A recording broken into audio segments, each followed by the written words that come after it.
हम अपने लोग के घर से जब बाहर निकलते थे तो हमारे सामने बाबा यहाँ पास होते थे।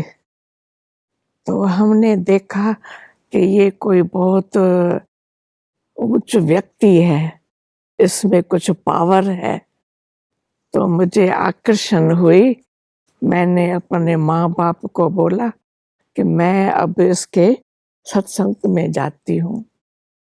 तो फिर मुझे बस सत्संग में लेके चले। बस वहाँ मैंने बाबा को देखा, समझा बाबा कोई बहुत कोई ऊँची व्यक्ति है और इसमें कोई बहुत पावर है। बाबा की जो मुरली चलती थी, इतनी फास्ट चलती थी, फिर मैं उसका नोट्स लिखती थी। अभी बाबा की मुरली फास्ट लिखूं भी कैसे? फिर मैंने अपने निशानियां बनाई, जैसे सृष्टराष्ट्र, धृतराष्ट्र, तो उसका भी सिर्फ द रखा, सृष्टि तो सिर्फ किया शॉर्ट एंड राइट। तो वो सब मैंने अपने दिल से, प्यार से, बहुत प्यार से वो सब नोट किया। और कोई नहीं था जो बाबा का वो नोट कर सके, क्योंकि बाबा की बहुत फास्ट मुरली चलती थी। फिर वो मैं निशानियां डाल डाल करके, ये भी बाबा की टचिंग, फिर मैं वो फिर नोट करती थी। फिर मम्मा कहती थी कि जो सुनना है वो आकर के यहाँ सुनाओ। फिर मैं सुनाती थी कि आज बाबा ने ये बातें सुनाई। फिर बाबा के पास हम जाते थे क्लिफ्टन पर, क्योंकि बाबा अलग रहते थे, हम अलग रहते थे। फिर हम बाबा के पास जा कर के बाबा से मिलते थे, हंसते थे, बैठते थे, और बाबा हमें बहुत प्यार से मीठी मीठी बातें सुना करके हमें बहुत खुश करते थे। हम कहते थे बाबा आज आपने बहुत अच्छी अच्छी बातें सुनाई, हमने सब नोट की है।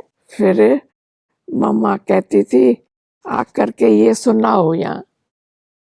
फिर आकर के जहाँ मम्मा रहती थी उसी भवन में मैंने वो सब सुनाया। तो सब तालियां बजाने लगी कि वाह, बाबा ने तो बहुत अच्छा सुनाया। तो इसी तरह से हमको बहुत बहुत बहुत खुशी होती थी कि बाबा के पास मैं ये आई हूँ। मुझे बहुत मेरा सौभाग्य है जो मैं बाबा के पास आकर के इतनी, बाबा कहते थे सदैव खुशियों में रहो। खुशी जैसी खुराक कोई नहीं है। कभी भी कोई बात में भी नाराज नहीं होना चाहिए, सदा खुश रहो, नाचते रहो, हंसते रहो, उड़ते रहो। तो हम भी उसी खुशी में नाचते, हंसते, बैठते रहते थे। हमारी छोटी उम्र थी, 7 बरस की थी, लेकिन आते ही बाबा ने मेरा हाथ पकड़ा। बाबा ने कहा अब तुम हमारे साथ ही। फिर बाबा पैदल करने जाते थे तो भी बाबा साथ में ले चलते थे। हम पांडव भवन से पीस पार्क तक पैदल जाते थे, पहाड़ियों से चढ़ चढ़ के, क्योंकि उस समय तो जवानी थी ना।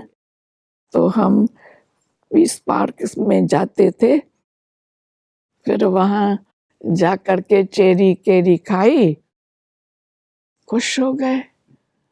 बाबा साथ में था तो खुशी होती थी। एक दिन हम बाबा के साथ पांडव भवन से शांतिवन तक पैदल उतरे ऊपर से। फिर रात्रि को एक स्कूल में रेस्ट किया। फिर सवेरे उठे, बाबा कहते थे चलो माउंट आबू। उन दिनों में अबू में कोई गाड़ी नहीं थी। बूढ़ी दादी बैलगाड़ी में जाती थी सब्जियां लेने और ले आती थी। हम लोग, बाबा कहता था इतने बड़े बड़े पेठे हैं ना, वो पेठे सिर पर रख करके चढ़ो खुशी में। कोई भी गिरा तो हम कहेंगे फेल। तो उसी खुशी में हम तो बहुत बहुत खुशी से वो पेठा भी सिर पर रख करके चलते थे। तो शांतिवन से माउंट तक पैदल चले, बाबा भी साथ में था। फिर बस स्टैंड तक मम्मा आती थी, आकर के गुलाब जल डालती थी कि इतना मेहनत करके आए हैं तो बाबा गुलाबाशी मम्मा डालती थी। ऐसे खुशी खुशी से हम रहते थे। भाग्य था जो मैं बाबा के अक्षर पढ़ सकती थी, और उसके ऊपर जिसके पास हिंदी में जानना होता था तो हिंदी में लिखती थी, और जो सिंधी पढ़ने वाले होते थे उसके ऊपर मैं सिंधी अक्षर लिखती थी, बाबा लिखवाता था। उसी खुशी में कोई हम ये कैसे करेंगे, कैसे चलेगा, बाबा कराता था। उसी खुशी में हमने सब कुछ किया। और फिर ये भी होता था कि बाबा का हम एक भी अक्षर मिस नहीं करे।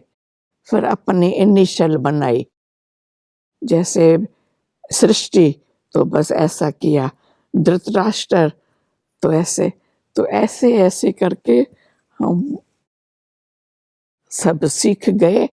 और फिर बैठ करके एक एक बाबा की मुरली लिखते थे कि सबके पास जाएंगी। बाबा कहता था 11 बजे पोस्ट जाने वाली है, आपको 11 बजे तक ये मुरली लिख करके तैयार करनी है तो हम पोस्ट करेंगे। भली स्नान नहीं करो, पहले ये काम करो, क्योंकि पोस्ट 10 बजे जाने वाली है। तो हम उसी खुशी में बाबा ने कहा तो हमको करना ही है, तो हमने किया। वो लिख करके फिर भेजते थे, और बाबा कहता था देखो मम्मा को वो पोस्ट पहुंचेंगी, मम्मा पढ़ेंगी, मम्मा फिर औरों को सुनाएंगी, कितनी सेवा होंगी। तो हम बहुत खुशी से वो करते थे। पापा कहता था सदैव खुशियों में रहो, कभी भी मूड ऑफ नहीं। कोई ने कुछ भी कहा सुनो ही नहीं, वो हमेशा बाबा को याद करो, उड़ते रहो, उड़ाते रहो। तो हम भी उसी खुशी में, उमंग में नाचते रहते थे। बाबा ने कहा आपको गंभीर रहना है, जो बाबा सुनाता है वो ही सुनो, वो ही सुनाओ, फिर और कुछ भी नहीं। सदैव खुशी में नाचते रहो, हंसते रहो, बहलते रहो, कभी भी मुरझाना नहीं है, रोना नहीं है। तो ये मुझे बातें बहुत बहुत बहुत अच्छी लगती थी। मैं समझती थी कि ये तो हमारे जीवन के लिए बहुत सुंदर। एक दिन बाबा ने फरमान किया कि 15 दिन हमारे इस मकान के अंदर कोई भी बाहर का न जमादार आ सकता है, न ड्राइवर आ सकता है, न कोई भी बाहर का आदमी नहीं आ सकता है। गेट बंद, ताला लगा दो, सब कुछ आपको अपने हाथों से करना है, ड्राइवर भी नहीं आ सकता। तो फिर एक दिन वहाँ बड़ी बस थी, तो बाबा ने कहा अब इस बस का भी सेवा आपको करनी है। तो हम बस के नीचे सो करके सारी सफाई की और काले कपड़े बांध करके थे। फिर जब बाहर निकलते थे काले भूत हो करके निकलते थे। फिर वो उतार के स्नान पानी करके फिर बाबा कहता था अभी हमारे पास क्लिफ्टन पर आओ पिकनिक आ करके करो। तो उसी खुशी में हम उठते रहते थे, जो बाबा कहता था हम करते रहते थे। प्रकाश मणि के साथ तो हम सब, जैसे कि मैं उनका राइट हैंड थी, दादी ने मुझे सिखाया तुमको बहुत गंभीर रहना है, कोई भी बात किसको सुनानी नहीं है। दीदी दादी सब हमारे साथ थे, हम बहुत खुशी से उन्हों के साथ रहे। खुशी में दीदी क्या करती थी, साड़ी होती थी नहीं, प्रेस करने के लिए नहीं भेजती थी, लपेट के जिस कुर्सी पर बैठती थी वहां रखती थी, उसके ऊपर खुद बैठ जाती थी तो सारी प्रेस हो जाती थी। तो ये भी इकोनॉमी बाबा ने सिखाई कि सब कुछ अपने हाथ से करना है, ये आधार नहीं रखना है कि धोबी आएगा धुलाई करेगा ये प्रेस करेगा। बड़े बड़े घर की क्वीन मदर इतनी बड़े घर की थी, वो पाई पाई का हिसाब लिखती थी। मैं कहती थी दादी दीदी आप ये क्यों लिखती हो, आप तो मालिक हो घर के, इतने घर के पाई पाई का हिसाब क्यों। कहती है नहीं, मैं बाबा को पाई पाई का हिसाब दूंगी, ये खर्च मैंने किया, ये किया, ये किया। मैंने कहा ये तो वंडर है, जब कि दरकार ही नहीं है, बाबा थोड़ी कहता है कि आप लिख करके दो। तो ऐसे ऐसे हमने पास किया। दीदी मुझे सब जगह साथ में ले चलती थी, तो पहले मैं बोलती थी फिर दीदी बोलती थी, फिर दीदी बीच में रुक जाती थी तो फिर मैं थोड़ा बोल करके सभी को सुनाती थी। ऐसे ही चलता था, ये तो चलता ही रहेगा ना। एक ज्योतिषी आया था, वो बाबा की झोपड़ी से लेकर के शांति स्तंभ तक चला, कहा यहाँ से लेकर के यहाँ तक ऐसा लगता है कि जैसे कि बहुत कोई बड़े व्यक्ति का ये स्थान है जहाँ से आप लोग आते जाते हो।